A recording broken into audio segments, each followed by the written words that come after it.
సెక్రటేరియట్కి సంబంధించి ఒక చిన్న నేపథ్యం మీకు చెప్పాలి. ఆ సెక్రటేరియట్ ఆనాడు ఉమ్మడి ఆంధ్రప్రదేశ్లో ఎంత అస్తవ్యస్తంగా ఉండేదో మీకు తెలుసు, మాకు తెలుసు.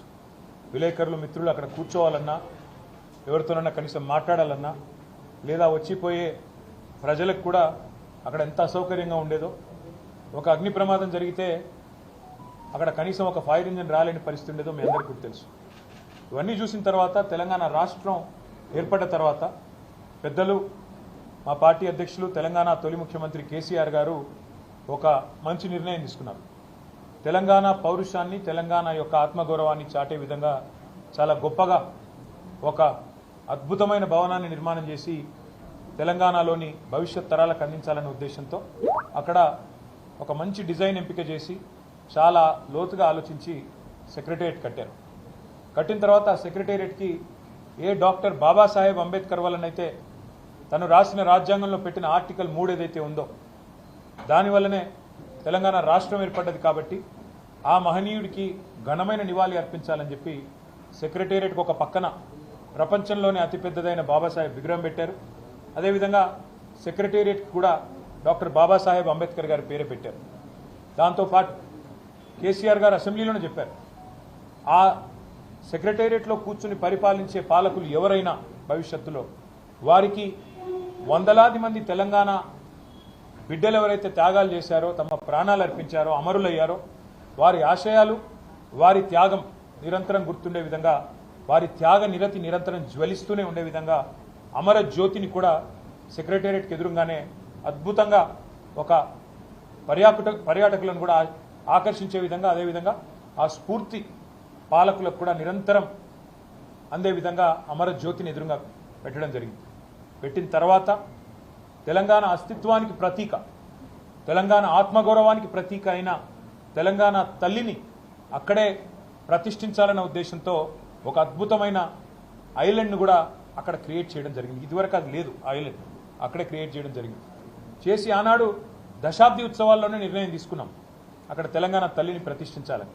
కానీ ఈరోజు కాంగ్రెస్ పార్టీ ఎంత కుసంస్కార పార్టీ అంటే, ఆ ముఖ్యమంత్రి జై తెలంగాణ అన్నాడు, అంబేద్కర్ విగ్రహానికి దండేయడు, 125 ఫీట్ల ఎత్తుల్లో ఉండే అంబేద్కర్ విగ్రహాన్ని కనీసం స్వతంత్ర దినోత్సవం నాడు కానీ, 14 ఏప్రిల్ నాడు ఆయన జయంతి నాడు కానీ కనీసం అక్కడ లైటింగ్ ఏర్పాటు చేయరు, కనీసం పరిశుభ్రత కూడా పాటించరు.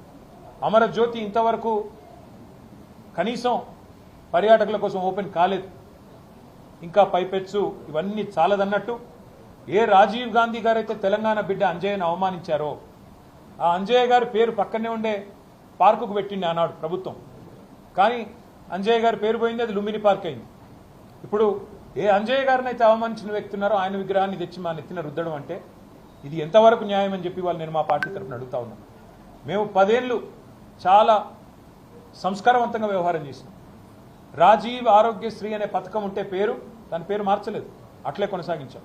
మా పేరు పెట్టుకోవచ్చు, ఇంకో పేరు పెట్టవచ్చు, కానీ మార్చలేదు. రాజీవ్ రహదారి అని స్టేట్ హైవే ఉంటే దాని పేరు కూడా మార్చలేదు. రాజీవ్ గాంధీ యూనివర్సిటీ అని IIIT బాసరకు పేరుంటే నాలెడ్జ్ యూనివర్సిటీ అని దాన్ని కూడా మార్చలేదు, కొనసాగించినాం. ఉప్పల్లో ఉండే అంతర్జాతీయ స్టేడియంకు రాజీవ్ గాంధీ స్టేడియం అని పేరున్నా దాన్ని కూడా కొనసాగించినాం తప్ప మార్చలేదు. అదే మాదిరిగా అంతర్జాతీయ విమానాశ్రయం పేరు రాజీవ్ గాంధీ అంతర్జాతీయ విమానాశ్రయం ఉన్నా దాన్ని కూడా కొనసాగించినాం తప్ప కుసంస్కారవంతంగా ఆలోచన చేయలేదు. కానీ ఇవాళ బాధతోనైనా చెప్పక తప్పడం లేదు. మీరు తెలంగాణ తల్లిని అవమానించిన తర్వాత, తెలంగాణ అస్తిత్వానికి ప్రతీక అయిన మనందరి తల్లి లాంటి తెలంగాణ తల్లిని మీరు అగౌరవపరిచిన తర్వాత తప్పకుండా ఈ మాట బాధతోనే చెప్తా ఉన్నాం. రాజీవ్ గాంధీ గారు మరి తెలంగాణకు ఆయనకు సంబంధం ఏందో నాకే తెలియదు. రాహుల్ గాంధీ దగ్గర మార్కులు కొట్టేయాలంటే మీ గాంధీ భవన్లో పెట్టుకో, లేదా జూబ్లీ హిల్స్లో నీ ఇంట్లో పెట్టుకో, ఎవరు వద్దంటలేదు. కానీ ఇవాళ తెలంగాణ సెక్రటేరియట్ ముందు రాజీవ్ గాంధీ విగ్రహాన్ని పెట్టి ఏ కాంగ్రెస్ పార్టీ అయితే వందలాది మంది పిల్లల ప్రాణాలు తీసిందో ఆ కాంగ్రెస్ పార్టీ మళ్ళొక్కసారి క్రూర పరిహాసం ఆడే విధంగా తెలంగాణతో, తెలంగాణ అస్తిత్వాన్ని, తెలంగాణ ఆత్మగౌరవాన్ని దెబ్బతీసే విధంగా వ్యవహారం చేస్తూ ఉన్నారు. మేము తప్పకుండా మాటిస్తా ఉన్నా మా తెలంగాణలోని అన్నదమ్ములకి, ఆడబిడ్డలకి, మన పోరాటమే అస్తిత్వ పోరాటం, ఆత్మగౌరవ పోరాటం. తప్పకుండా మనం మళ్ళీ తిరిగి వస్తాం. అది కాంగ్రెస్ వాళ్ళకు తెలుసు, మీకు తెలుసు, మాకు తెలుసు. 4 ఏళ్లలో మళ్ళీ కేసీఆర్ గారి నాయకత్వంలో తిరిగి తెలంగాణలో ప్రభుత్వం కూడా మనది ఏర్పడుతుంది.